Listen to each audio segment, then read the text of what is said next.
आज लोग डिस्कस करने वाले हैं वो है वेपरेशन, जिसको हम हिंदी में कहते हैं वाष्पीकरण। क्या है?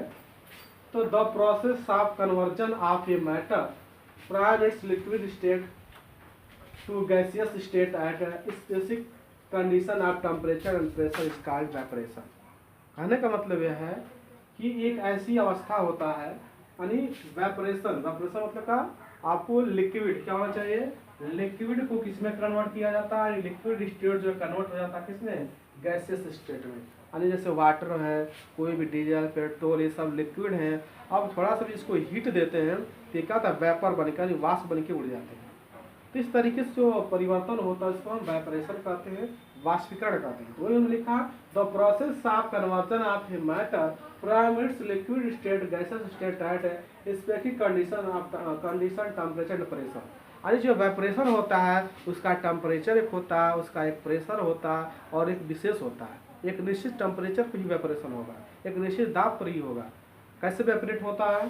तो जो आप किसी पात्र किसी बर्तन में आप जो क्या कर लिए हैं, वाटर पानी भर लिए हैं H2O, और जब इसको हीट करते हैं तो ऊपर से आपका क्या है, ऊपर से जो वायुमंडलीय दाब है, ठीक है, एटमॉस्फेयर जो दाब लगा है, और ये जो ऊपर से क्या जा रहा है वाष्प दाब, जब इन दोनों का दाब दोनों इक्वल हो जाते हैं तो इसमें क्या आता है, बॉइलिंग पॉइंट आता है, उबलने लगता है, खौलने लगता है, एक कंडीशन होता है। तो एक निश्चित टेम्परेचर और प्रेशर पर क्या होता है, वेपरेशन की जो प्रोसेस है स्टार्ट होती है। तो वेपरेशन क्या है, the process of conversion of a matter from its liquid. आपको बस इतना ही याद रखना है इसमें, ये जो प्रोसेस है ये चेंज करता है लिक्विड टू किसमें, गैसेस स्टेट में, द्रव से गैस में परिवर्तित कर देता है, तो इसे हम वेपरेशन कहते हैं। अगला पॉइंट हमने लिया है वह है freezing and freezing point. Freezing में होता है फ्रीज जमना, जो आपका लिक्विड हो क्या होता है धीरे धीरे जम के क्या होता है, सॉलिड बन जाता है। तो ये लिखा the process of conversion of a matter from its liquid state to solid state. ये याद रखना है कि जो फ्रीजिंग पॉइंट एंड फ्रीजिंग का जो प्रोसेस होता है उसमें लिक्विड जो है कन्वर्ट होता है किस स्टेट में, सॉलिड स्टेट में। तो ये भी क्या होता है, क्या होता है, कंडीशन और टेम्परेचर होते हैं। ये फिक्स आपका ताप और दाब होगा तभी जाके आपका क्या होगा, आपका लिक्विड एक सॉलिड में कन्वर्ट होगा। तो ये प्रोसेस जो है उसको हम क्या कहते हैं, फ्रीजिंग प्रोसेस। ये प्रोसेस क्या फ्रीजिंग कहलाता है।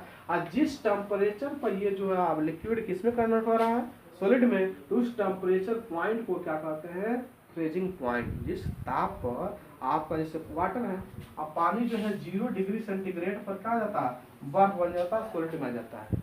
तो 0 डिग्री सेंटीग्रेड पर कन्वर्ट हो गया, लिक्विड था वाटर, वाटर सॉलिड बन गया किस डिग्री पर, तो 0 डिग्री सेंटीग्रेड टेम्परेचर पर। इस तरीके से ये क्या हो जाएगा, फ्रीजिंग पॉइंट हो जाएगा।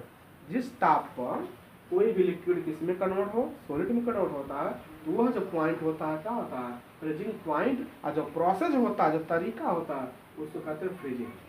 अगला क्या है, कंडेंसर। कंडेंसर का इसको बोलते हैं संघनन।